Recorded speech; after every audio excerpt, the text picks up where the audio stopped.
Everybody knows that the UFC's official rankings are scuffed beyond belief. So what do some of MMA's other most reputable sources think? That's what we're going to figure out today, starting with the UFC's official broadcast partner. ESPN is one of, if not the most recognizable name in sports broadcasting and sports media. And they got Islam Makhachev up top, which makes a lot of sense. And as we'll see through a lot of these lists, is probably the correct answer. Topuria at number 2, John Jones at 3, Merab Dvalishvili at 4, Tom Aspinall at 5. I don't know if I agree with that. He's good. He's very good. Maybe even pound for pound better than John Jones. But we start getting down here and we look at the names that Tom Aspinall is above. Magomed Ankalaev, kind of fair, a little bit untested. Magomed Ankalaev's best win is Alex Pereira, for sure. But close fight with Rakic, draw with Blachowicz. Before that he beat Johnny Walker, Anthony Smith, right? These aren't top upper echelon wins that Magomed Ankalaev has finished. Which is why him being above Pantoja doesn't make a lot of sense. Because Pantoja, while not finishing a crazy number of people, has beat one of the best flyweights ever in Brandon Moreno. Had an okay performance against Davison Figueiredo compared to everybody else who he was finishing. He just got dropped once, I believe. But this recent run that he's been on, beating Manel Kape, Brandon Royval, Kaya Sakura, is for sure untested. But I think he's very good. I think he's UFC caliber. Him being under Magomed Ankalaev, who just got the belt, and Tom Aspinall, in my opinion, doesn't make a lot of sense. What does the pound-for-pound list really mean, Because pound for pound,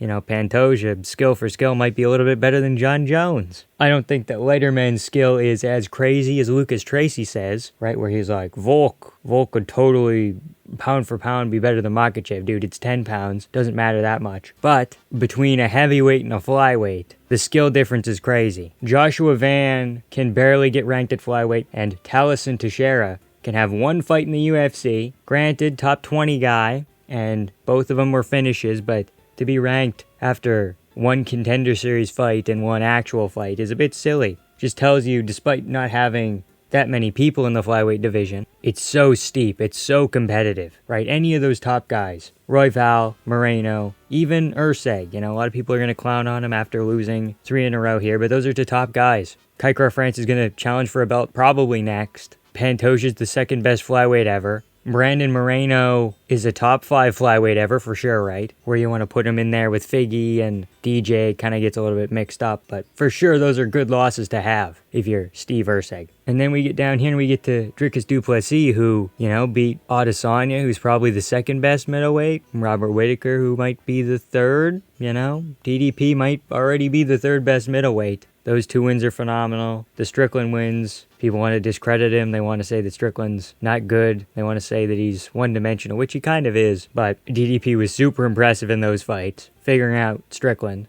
which Adesanya couldn't do. Other people have had trouble doing, right? But he has to be under Magomed Ankalaev, who just got the belt, because Pereira is a better win than Adesanya and Whittaker. It doesn't make a lot of sense. DDP also beat Till. He beat Brunson. Tavares was an okay win.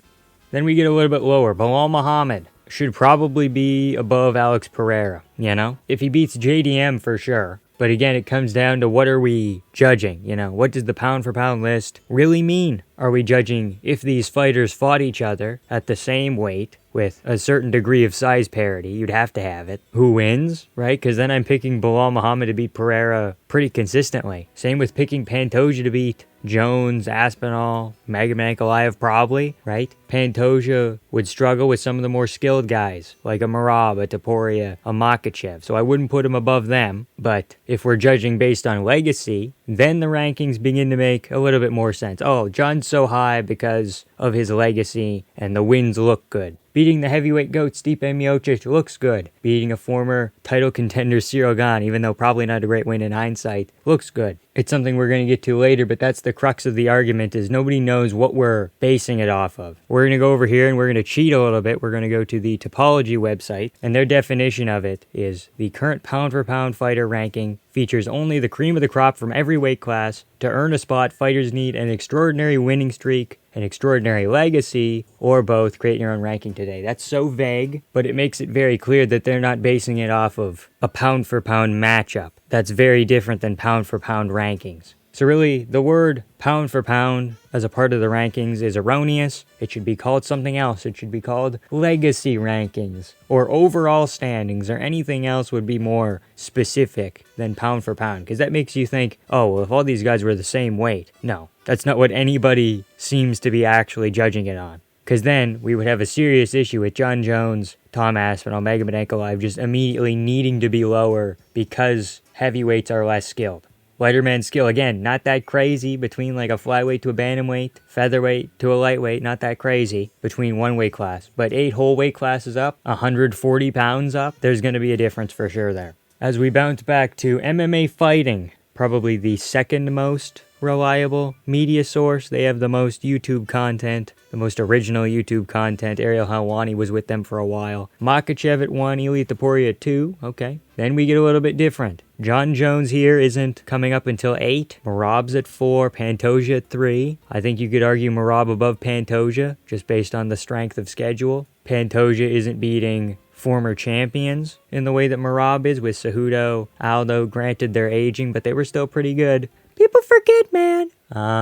Henry Cejudo took 2 rounds off of Aljamain Sterling. Bilal at 5, I do not agree with. I don't agree with him being above Dricus. DDP beating Strickland and Adesanya and Whitaker is like way better than Bilal. They're only 1 weight class apart, so skill shouldn't be that crazy of a difference. Bilal has beat Leon, Gilbert Burns, and Wonderboy, who he was always kind of a good matchup against those guys. And even though DDP has been kind of a bad matchup for Whitaker and Strickland, and maybe Adesanya with some of the pocket boxing and the grappling pedigree, I think those are way better wins than Bilal beating aging guys.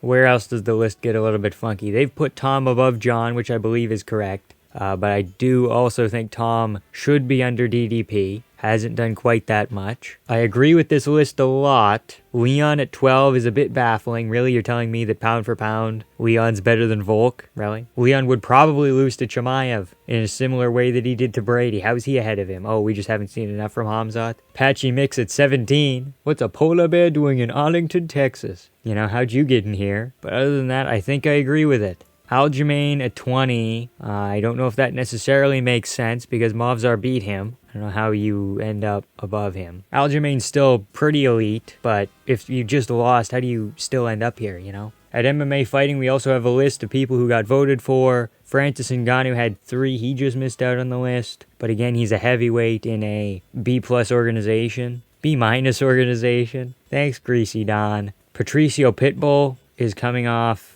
a win, but before that, I believe he lost 2 in a row, 1 in a row. I'm not sure, but I don't think he's quite a top 20 guy. Yuri Prochazka would make sense because he's kind of like the number 3 guy at light heavyweight, but skill for skill, Oliveira and O'Malley probably do horrible things to Yuri Prochazka, even on the feet. And I say that as a Yuri fan.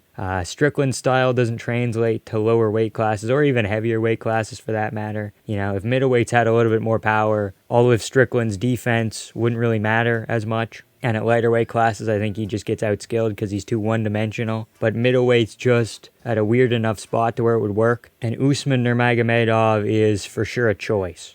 Up next, MMA Junkie. Now, they're sucking off Jones a little bit here. MMA Junkie's pound-for-pound rankings have John Jones at number 1. Like, that makes sense. It absolutely must be legacy. But then, we get a little bit crazy down here. DDP above Merab. What the hell? Ankalaev above Bilal and Volk. Ngannou above Aspinall. Francis Ngannou finished Renan Ferreira in more time than it took for Fabricio Verdum to finish him, okay? That's not some crazy win. Sure, he went out on top in the UFC, but that was a close fight with Cyril Gane, where now we've realized, oh, if your wrestling is even half decent, Volkov's taking him down. So that win's been devalued a little bit. Same with Jones taking Cyril down, but his wrestling's probably better than Volkov, so that's for sure a choice. O'Malley, Hamzat, Shavkat. And honorable mentions are Strickland, Sean Brady, and Arman Tsarukyan. I agree that those are the guys on the periphery, but also where's like a Charles Oliveira? I guess they're saying that Arman Tsarukyan is better than him, which is a fair assessment. Lots of inconsistencies here too, especially at the very top, and then it gets good for a bit, and then we start to falter here with DDP above Merab. I do not agree with. Ankalaev above Bilal, I do not agree with. Even Pereira above Volk. You know, they're at like similar points in their career where they only have like 2 or 3 fights left. And skill for skill, Alexander Volkanovski does horrible things to Alex Pereira. That's just a fact. Maybe he's not a better pure kickboxer, maybe he doesn't have the power, but skill for skill, technique for technique, attribute for attribute, Volk's a horrible matchup for him. But we're not ranking that. We're ranking legacy or something among active participants. If BJ Penn managed to sneak back into the UFC, would he be somewhere here? Would they be like, oh, well, his legacy is really good because he was fighting GSP and Matt Hughes? If it's legacy-based, then where's RDA, you know? If it's legacy-based, why wasn't Stipe in the top 15 pound for pound?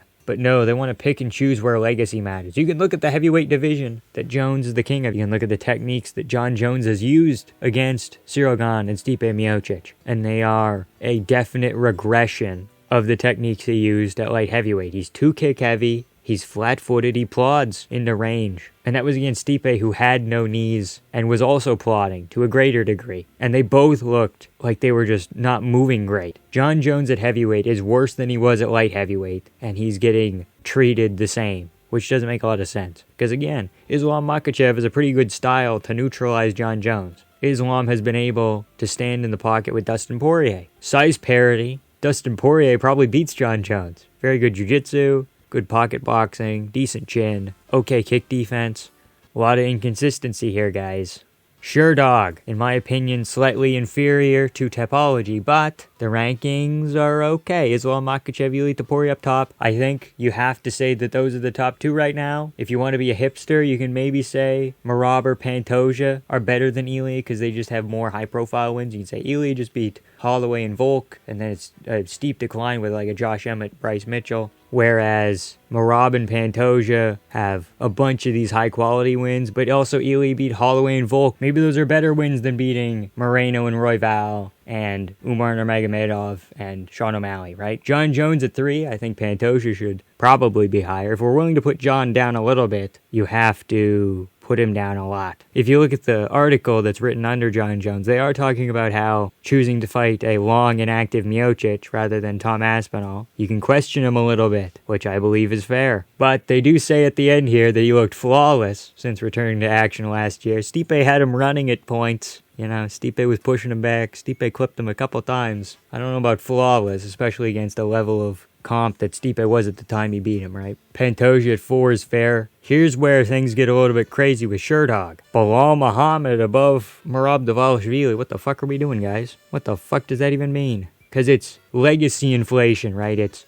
Usman beating Masvidal, Burns, and Covington. Somehow got him to like pound for pound number 1, where Leon beat him. And now Bilal beat Leon, so he's better than Usman, who gained all this legacy. Really, you look back at Usman's legacy, it hasn't aged well, which means that Leon's best win hasn't aged well, which means that, say it with me now, Bilal's best win hasn't aged well. Merab's has. Because if we're looking at Merab's wins, Umar's probably going to fight Petr Yan. That's a fight that I think Yan probably wins, but Merab beat him too. Merab has beat all these good contenders. Bilal hasn't. He hasn't fought Shavkat. He hasn't fought JDM yet. So to say he's above Merab, do they simply go off of record? That's something I'm also looking at here. Is like, 24-3 as opposed to 19-4. But then Magomed Ankalaev should be higher because he's 21-1 with 1 no contest. Trust me, we'll get to him. Magomed Ankalaev above DDP. What the hell? How do you manage that? Doesn't make any sense. Magomed Ankalaev above Dricus du Plessis, above Tom Aspinall makes a little bit more sense, but man, oh man, oh man. And then the other contenders who got votes, Alexander Volkanovski, fair. He slots into that probably 11-12 spot. Max Holloway, fair. Francis Ngannou, you could maybe put him at 15, but any higher than that, you put Francis Ngannou in the top 10 like MMA Junkie did, and you're kind of just being silly. Vadim Nemkov, what the fuck's he been up to? He beat 40-year-old Tim Johnson, and that gets you pound-for-pound rankage. Vadim loses to Tom. Vadim loses to Yuri, and probably Magomed Ankalaev. Like, people say that he's one of the better guys in Bellator. I don't think so, man. I think you look at Johnny Eblen, I think he's a better fighter than Vadim. Paul Hughes, Usman Nurmagomedov deserve to be here over Vadim because they are lighter. Same with Apache Mix. I clowned on ESPN for putting him there earlier, but he's a pound-for-pound better fighter than Vadim Nemkov. And the last one on here, Shavkat, which makes sense. Yeah, he's a top 15 guy. As we go back to the topology rankings, these are aggregated from a bunch of different rankings from people all over the website. So again, this is what the fans think. And boy, do those Georgians know how to work a computer. I don't think Topuria should be above Makhachev here. I don't think that makes a lot of sense. I think DDP above Pantoja is a bit silly. I think Bilal above Aspinall and Ankalaev makes sense. But Bilal above Merab. Merab at 8. Merab at fucking 8. Dear God, what are we doing here? Volk at 9. Jones at 10. That's good. That's good that we're understanding the pound for pound thing a little bit here. Hamzat, Pereira, Saryukian, Holloway, Rachmanov, Pyotr. I would maybe put Pyotr up a little bit higher, maybe above Poetan, between him and Hamzat, maybe somewhere around there. But this one goes up like to 250, so then we get to number 18, Francis Ngannou, above Yuri, sure. Aljamain, Sean Brady, Brandon Moreno. Brandon Moreno, you could argue, should be above Francis Ngannou. Movzar is under Aljamain, even though he beat him. Close fight, but still. Sean O'Malley under Sean Strickland. A little bit of a yikes. Nasruddin Imavov just barely above Adesanya. I think there should be a little bit more of a spread there. I think Dustin Poirier should be above Adesanya. Umar probably should too. Royval honestly could be top 15. Corey Sandhagen, as much as I love my man here, 34 feels a bit accurate, you know. Tougher weight class, and you look at his wins and losses, and they put him in a very distinct place, you know, less than Petr Yan, less than Umar by 4 spots, but ahead of a Cheeto, a Song Yadong, a Rob Font, above Figueiredo as well, who is 40. Leon Edwards here above Joaquin Buckley is also kind of silly. Volkov shouldn't be this high. Figueiredo should really be above Volkov, and I like him, but doesn't make a lot of sense. Figueiredo should also be above Cyril Gane. The fact that Cyril Gane's 36 when he lost to Ngannou, very obviously lost to Volkov. And Jones, skill for skill, he has no wrestling. A bunch of these guys have wrestling. Usman, does Usman skill for skill? But he has no knees. I think skill for skill, Kamaru Usman beats Cyril Gane. But we're not ranking that. You gotta watch out, guys. We're not ranking that. Silly rankings, huh? So finally, here are my men's pound-for-pound rankings. Very subject to change. Volk is competing in a couple weeks here. Bilal is competing in a month. So they could, of course, move up and down. This is just how I'm feeling as of this moment. Again, you can maybe argue Merab and Pantoja moving around. You can argue maybe Bilal and Dricus. We're getting a little bit funky. We're putting Brandon Royval at 10 because I honestly think he's super good, very underrated. Honestly, I probably could have subbed in Brandon Moreno here too somewhere. I think Alex Pereira is aging and his skill set is limited to where pound for pound these guys are more skilled in the grappling, so they'd be able to beat him there. I don't know why I put him above Jan and Oliveira though. I'm not sure. This is totally scuffed as well. Rankings are really hard to do, especially when nobody knows what we're ranking. So I'm just trying to make sense of it all, but I feel like this is an okay list, especially the top 5. I feel like that's a pretty definitive order. Maybe you sub in Bilal, maybe Aspinall. I don't know if you can put Magomed Ankalaev there, though. Maybe Magomed Ankalaev at 5. If Volk gets the belt back, you can probably sub him in there. If Aspinall beats Jones, and maybe another contender, like a Cyril Gane, Jelton Almeida, you maybe put him at 5. 5 is for sure up for grabs, but I think 1 through 4 is pretty solid. Alright, that's it. Just going through the rankings. Something a little bit different today. Let me know if you'd like more of this style where I go and aggregate a bunch of different people's opinions, then kind of put them all together, make fun of them, give my own at the end. Thinking about doing something similar where I go through, like, instead of MMA media, we look at MMA YouTubers and their pound for pound rankings, their GOAT lists. We take them, we put them all together, we make fun of them. Fun is had by all. Let me know if that's something you'd like to see by subscribing. Throw me a like and a comment as well for more MMA content. Shout out to Shauna for being a vampiric enjoyer. You too can get your name featured at the ends of videos by becoming a member today, just like her. Thank you all so much for watching. Rankings don't matter, and have a good time.